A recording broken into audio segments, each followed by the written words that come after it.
Please welcome Stephen Wing, poet and author of Earth Poetry. It's an honor, thank you. Thank you for making this such a beautiful day. I wrote a poem called Questioning the Interrogators, especially for today. I want to read 3 sections of it. If you want to read the rest, it's available at my table, table 15. Imagine having nothing more to be proud of than the naked pigment of the skin you were born with. No better way to prove your moral superiority than assault and battery or homicide. Such a tragic poverty of the heart, such pathetic desperation for a smidgen of artificial privilege over someone, anyone at all. What is a human being anyway?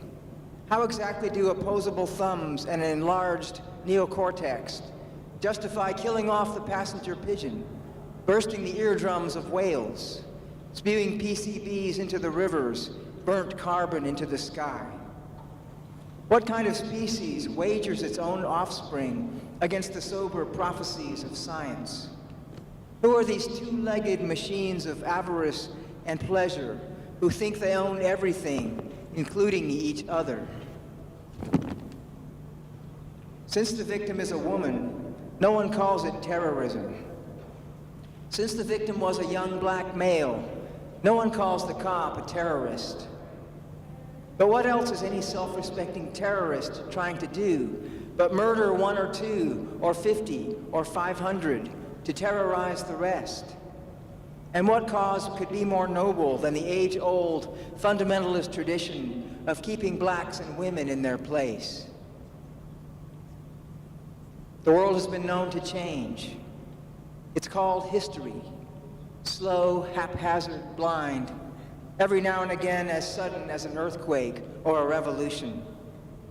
Which means if you stop to think, the world might change again. Today, tonight, tomorrow.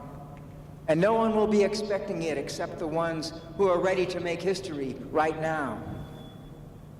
Will the Americans ever be as brave and free as the towel-headed Arabs were that spring?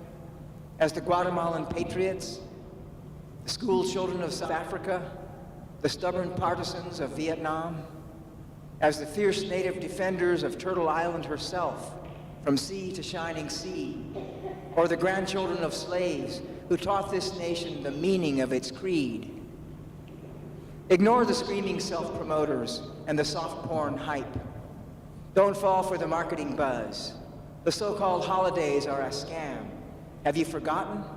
Every day is holier than the one before. Be the person you always wanted to be. Make the history you want to see. And remember, the one standing next to you in the crowd is the community you seek. Put away your phone and let your eyes explain. Let's make some history today. Thank you.